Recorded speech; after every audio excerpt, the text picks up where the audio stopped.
Kami dari Madrasah Aliyah Rodotul Mubtadiin Balikambang. Tradisi-tradisi NU tidak dapat dipisahkan dari pondok pesantren. Pondok pesantren merupakan kawah candra di muka kader-kader NU.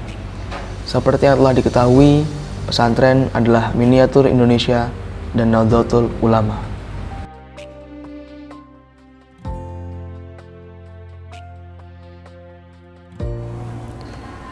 Ini kisah kami, tradisi NU yang kami amalkan di pondok pesantren acap kali sering disebut bid'ah, kufur, dan musyrik.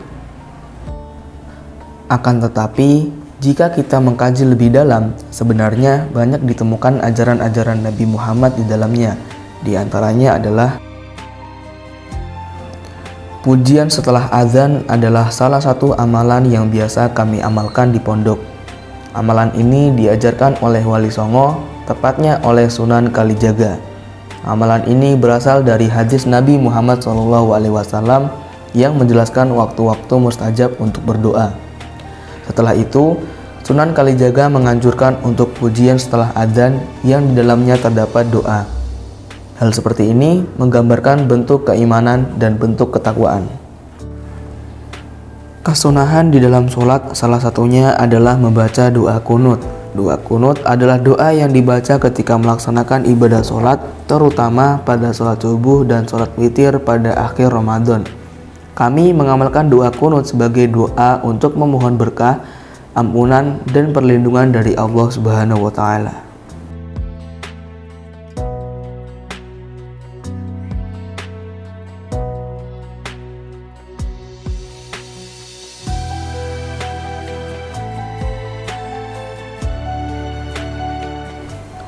Seiring dinamika zaman, banyak pesantren yang sistem pendidikan asalnya salaf berubah menjadi pesantren modern.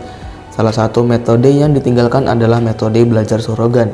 Sorogan sendiri merupakan sistem belajar mengajar di mana para santri membaca kitab yang dikaji dan guru menyimak bacaan santri tersebut. Di pondok kami, metode ini masih sering diimplementasikan dalam metode pembelajaran. Metode ini merupakan metode klasik dan paling tradisional yang ada sejak pertama kali lembaga pesantren didirikan.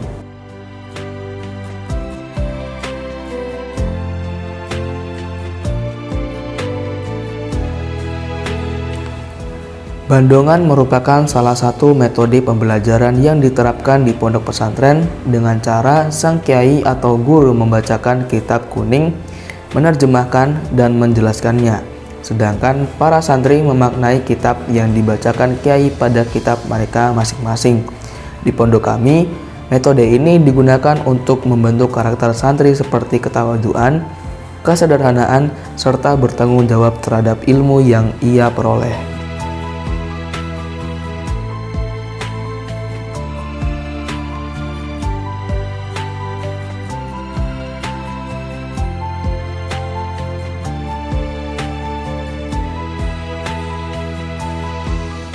Di Indonesia, istighosah diartikan sebagai zikir atau wiridan yang dilakukan secara bersama-sama dan berharap untuk mendapatkan petunjuk dan pertolongan dari Allah Subhanahu wa Ta'ala. Sementara, doa-doa yang diucapkan saat istighosah adalah doa-doa atau bacaan yang khas diamalkan dalam jamaah thariqah.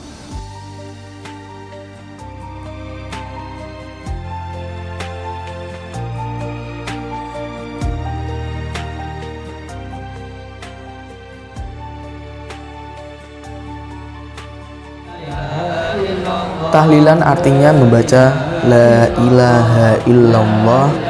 Istilah ini kemudian merujuk pada sebuah tradisi membaca kalimat dan doa-doa tertentu yang diambil dari ayat Al-Quran. Kami biasanya membaca tahlil dengan harapan pahalanya dihadiahkan untuk orang yang meninggal dunia. Tahlilan biasanya dilakukan selama 7 hari dari meninggalnya seseorang. Akan tetapi, kami di pondok pesantren melakukan amalan ini secara rutin pada malam Jumat untuk mendoakan para masyayikh-masyayikh kami dan orang-orang yang sudah meninggal.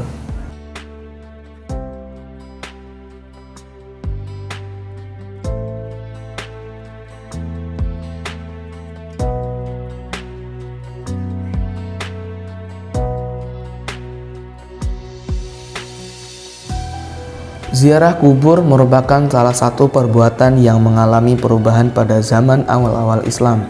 Rasulullah melarang melakukan praktek ini, tapi kemudian larangan tersebut mansuh atau diubah menjadi suatu perbuatan yang diperbolehkan untuk dilakukan. Di pondok, kami melakukan ziarah kubur kepada muassis pondok untuk bertawasul dan mengalap barokah.